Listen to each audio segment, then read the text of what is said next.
Quaker, and I experience God, or that which I call God, when I'm sitting really still and quietly and really pay attention to what's happening in the silence.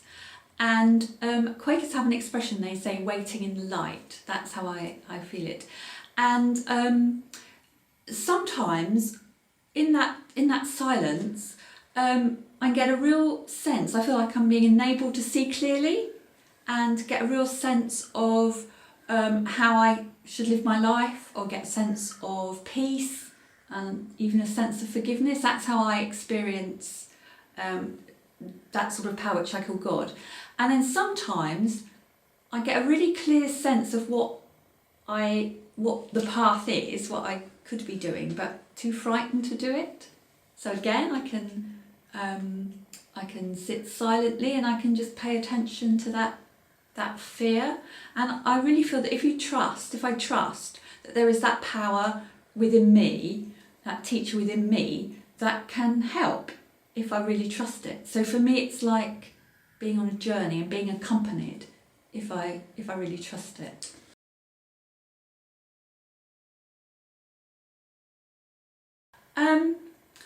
Well, I know that we all have different beliefs and different practices. So for me, I feel most comfortable when we are doing practical action. For instance, there's a church that set up the food bank and then other people can help with that.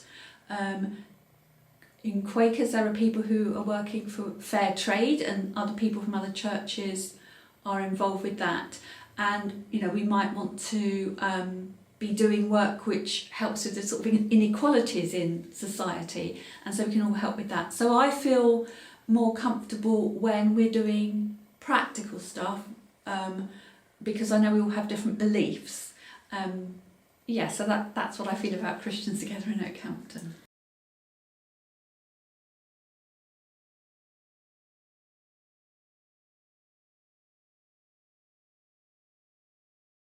When I was in year 9, so when I was about 13, I was feeling very down. A lot of bad stuff happened in the year. I didn't feel like there was anything that was there for me. I didn't feel like anything could help me or save me from what was going on. But when during summer we went to this Christian conference camp called New Wine. We have been many years before and things, but there was one time where God just lit the fire in me, and I was able to finally I was filled with joy from God, and it was just brilliant. And my life has been changed forever, and all I do now is listen to worship pretty much 24/7.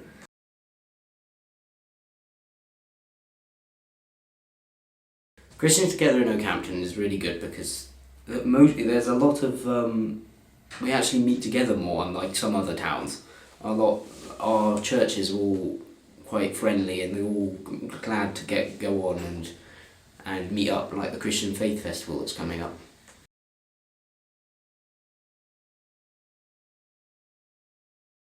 Well, it all started when I was younger. Well, I was brought up in a Christian household, and it was actually my older sister who led me to become a Christian when I was about 5-6 years old.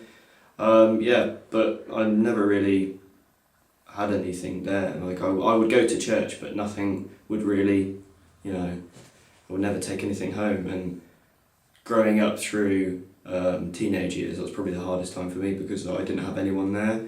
And I can speak for all teenagers, they don't really like talking to their parents about stuff, so I was kind of very lonely, and I didn't know how to deal with any of my situations and stuff like that. But I went to a Christian event last summer, and Mum signed me up to volunteer as a youth leader in the children part of the event. And I don't know, I was kind of thinking, well, okay, I'll be out of the way of all the Christian stuff, I won't get involved with all of that, but that was not the case.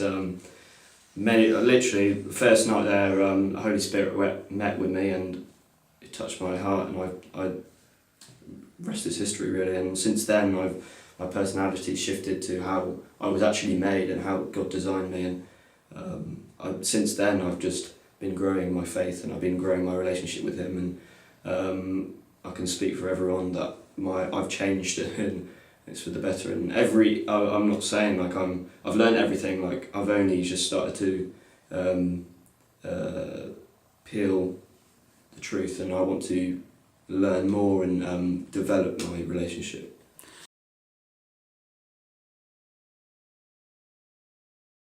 I think it's brilliant because many people have different ways of doing things, and I think it's really good to build relationships with people. You know, we might not do the same things, but at the end of the day, we do still have the same God, and we still are serving the same God.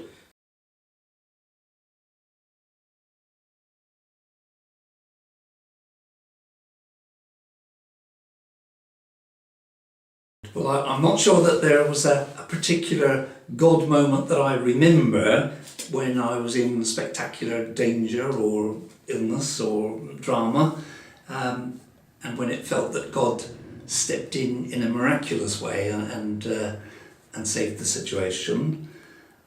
But that doesn't mean that there have never been accidents or near misses when afterwards I've kind of reflected and thought maybe God was there.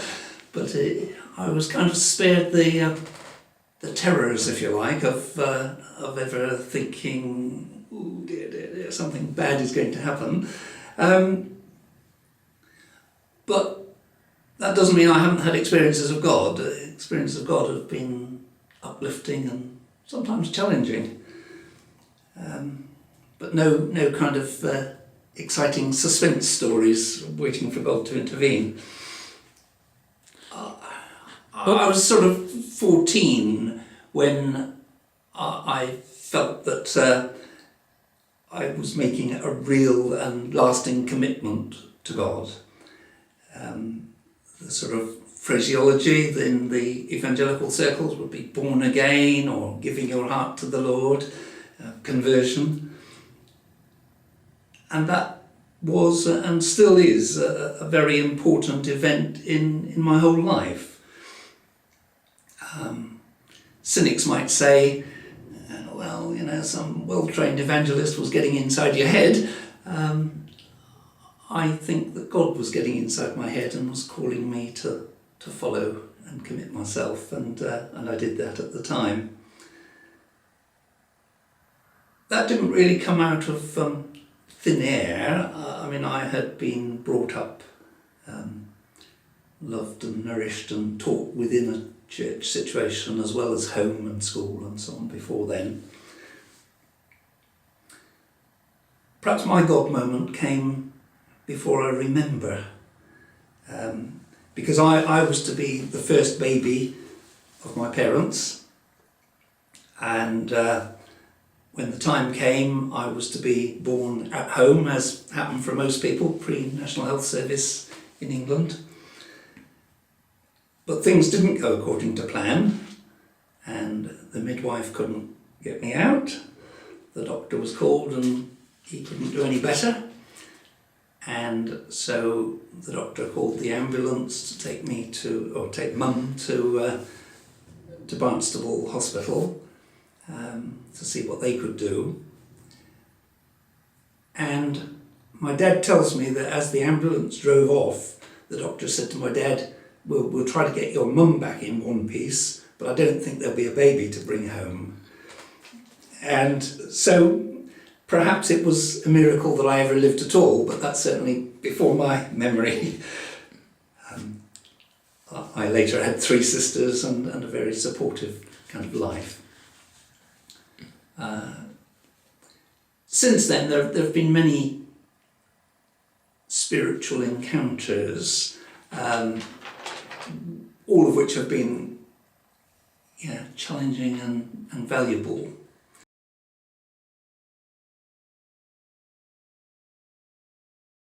I'm convinced that Christians in Okehampton ought to be working, learning, respecting each other, that there's a great value in doing things together. I think that worship is the thing which we all do, and in some senses it's therefore the thing which is in common for us all, but we also all do it differently, and so realistically it's also the thing which is the biggest division. So it is worship together is both the greatest common factor, but it's also the greatest difference for us. And for me, I would think that that we are called, I believe we are called by the gospel, not just to worship God, but to love our neighbours, and by our neighbours I understand, the whole of humankind really. And I suspect that there's more to be gained by joint action on social issues, caring issues, justice issues, more to be gained for us as Christians within the churches doing it together. But also I think our mission and our witness to other people in and around the town would perhaps be more effective if we were doing positive, publicly known things together in oneness, rather than trying to put on worship events which are in oneness but never suit everybody.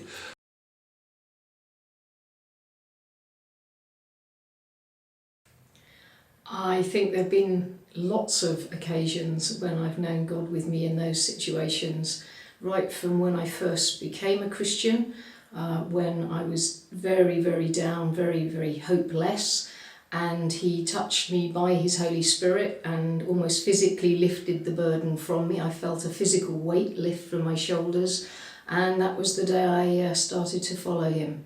And then over the years there have been times when circumstances have been very difficult. There was a particular time a few years ago when I lost my job unfairly, and God was there with me even when I knew the decision that was being made. And the best thing about it was that he provided for all our family's needs, and we didn't go without, and we were completely blessed by the church, his body on earth, our family. And even for the cats, I went home one day and there was cat food as well as food for us, which I just thought was God in the detail and the love of his people.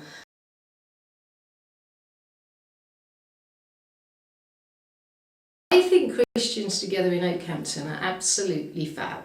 I mean, I've only recently got involved with them, and I just love the way they do it. They do the things they can do together, but when one of the churches wants to go and do something different, they share it with the group. The group bless them in doing it. They say, we'll share it with our people, and if anybody wants to get involved, and they promote it and they support each other. And I think it's a really, really good example of Christians and churches working together.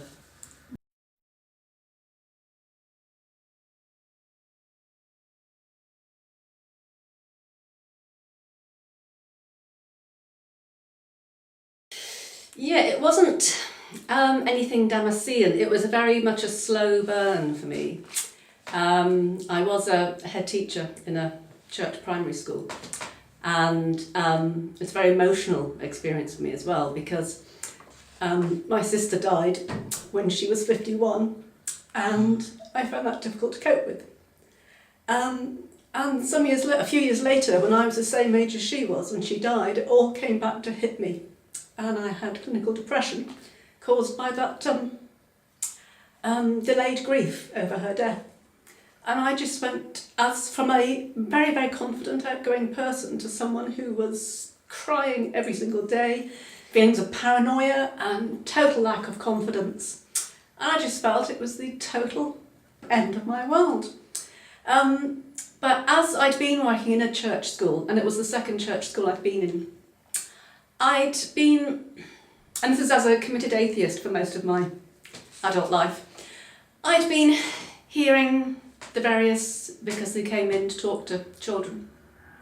And I'd been thinking about things over the years And it was the vicar who was on the board of governors at this school, who really brought me to faith through her ministry. I had Christian listening with her as a result of my experiences. And I started going to confirmation classes with her. And in the end, I asked her the question, what's the difference between a well-meaning agnostic and a Christian? And she thought about it for a while and said, I suppose I'd have to say a leap of faith. And that just said it all to me. And I explained to her how over about the previous 2 or 3 months, I kept coming across the story of Jesus on the road to Emmaus. This kept cropping up as a recurring theme, and it just seemed to speak volumes to me. And anyway, I took her confirmation classes, and I was confirmed as a result of her ministry, and then started coming to All Saints, because my school wasn't in Okehampton, it was elsewhere in Devon. And it's a journey it's a continual journey that I'm on. And it's not always an easy one, but I do feel very much that was a very, very strong experience I had.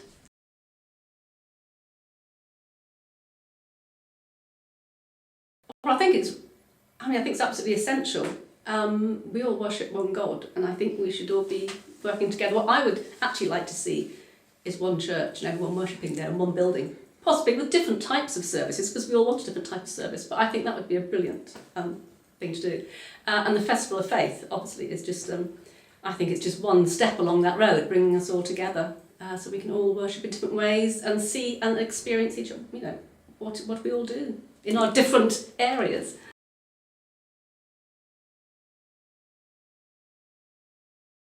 Well, I've always been a Christian, deeper and less deep, and falling out and falling in, but I didn't know for a long time that people weren't. My parents and everybody was, and I thought it was just what everybody was, and that God existed, and hooray. My moment of excitement was at my last parish. We had a big crib service. It was huge, and everybody came from all round, not out of our parish. We had a live baby Jesus, which was the key to the whole thing, and the children acted all around the church and then ended up in front of the altar with a big tableau, and everybody wanted to see their children, and it was a jolly good thing to do. If you wanted a free day on Sunday, you could get your children thinking about God on Christmas Eve, and you didn't have to come on Sunday. I think they thought that. Anyway, one year I put my foot in it because they said, will you find a baby Jesus? And I asked a young couple, please, would you bring your baby? And they said, oh, what do we have to do? So I said, well, you just bring the baby at Christmas Eve. They'd been coming every week, and I didn't realise till afterwards that they'd been asked to come because they wanted their baby christened. And after the baby was christened, they disappeared. Nobody seemed to know who they were. And I said, oh, golly, we haven't got a baby for baby Jesus. So we scraped and raked around and we found one, and horror of horrors, on Christmas Eve we turned up with 2 babies. What were we going to do? In the end, it was all right, and one of them was in for the beginning and one was in for the end, but everybody could see it wasn't the same baby. And I felt awful. I felt so bad. And I went home feeling really low about it. And I went out to give water to my horses. They had to have a hose in their big human bath to fill up for them to have a lot of water for Christmas anyway. And I went out and I was sitting on the edge of the bath thinking what an idiot I was and how awful everything was. And I looked up and the stars were shining, and one of the stars winked at me. And I thought, God said, it's all right. Don't you worry. Everything came out all right. Don't worry about it. And I ran home, turned off my hose, went home happily, and found somebody delivering a card who was he was a policeman and father of a friend of my daughter's, and I gave him a big kiss, which surprised him enormously, and that was my religious experience, which I hold on to. It makes me very happy to think of it.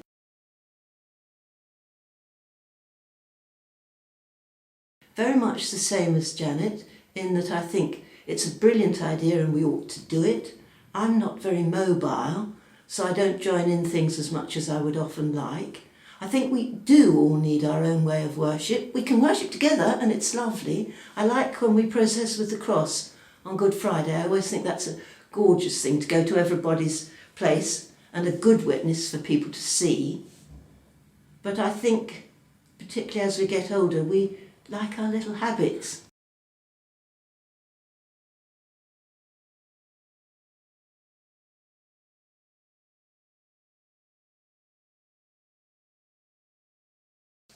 Well, I've racked my brains and the deepest parts of my memory, and I just can't recall one significant God moment which changed my life.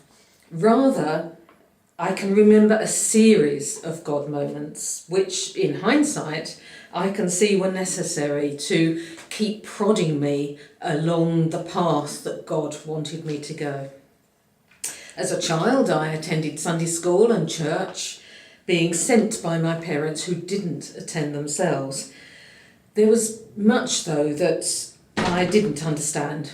I thought of myself as a Christian, but I didn't read the Bible myself, and I didn't really live a Christian life. Even when I was baptised at 11 and confirmed at 12, I didn't accept those as God moments. I know now that I had already received the gift of faith, which nothing has ever shaken. But there was a real danger that I was taking all of this just for granted. I had the knowledge, but I didn't have any deep, real or personal relationship with God or experience of